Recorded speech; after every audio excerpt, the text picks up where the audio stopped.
నిజంగా భారతదేశం హిందూ దేశం అనే దానికి ఇదొక నిదర్శనం. యావత్ ఆంధ్రప్రదేశ్ రాష్ట్రం మొత్తం తెలుగుదేశం పార్టీ కుటుంబ కార్యకర్తలు 26, 27, 28, 29 తారీఖున గడపలో మహానాడు కార్యక్రమాన్ని నిర్వహించుకుంటున్న సందర్భంలో 3 రోజులు వరుణుడు ప్రకృతి సహజ ధర్మంగా కార్యకర్తల బాధల్ని అర్థం చేసుకొని సహకరించి ఈరోజు కడపటి రోజున గడపల సభ ముగింపు అనంతరం చిలకర జల్లులు కురిపిస్తున్నటువంటి తరుణంలో యావత్తు ఆంధ్రప్రదేశ్ రాష్ట్రమే కాకుండా తెలంగాణలో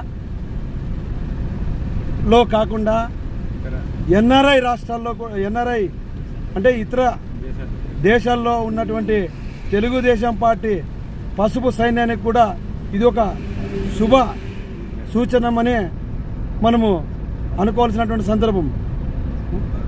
ఆంధ్రప్రదేశ్లో రోహిణి నక్షత్రంలో తొలకరి జల్లులు కురుస్తాయి.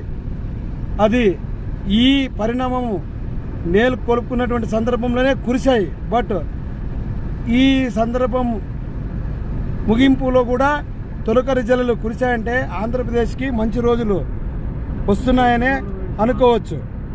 ఎందుకంటే తొలకరి జల్లులు సంపూర్ణంగా కురిసిన తదనంతరం పంట కూడా అంతే రైతుకి సంపూర్ణంగా చేతికి వస్తుందని రైతు ఆశిస్తాడు.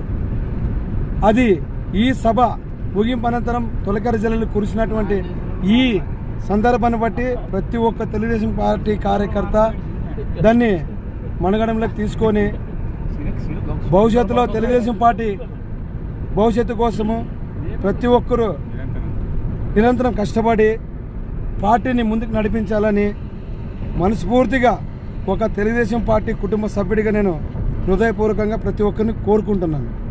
జై హింద్, జై తెలుగుదేశం, జై ఎన్టీఆర్, జై చంద్రబాబు, జై లోకేష్, జై కొంక మీనాక్షి నాయుడు గారు.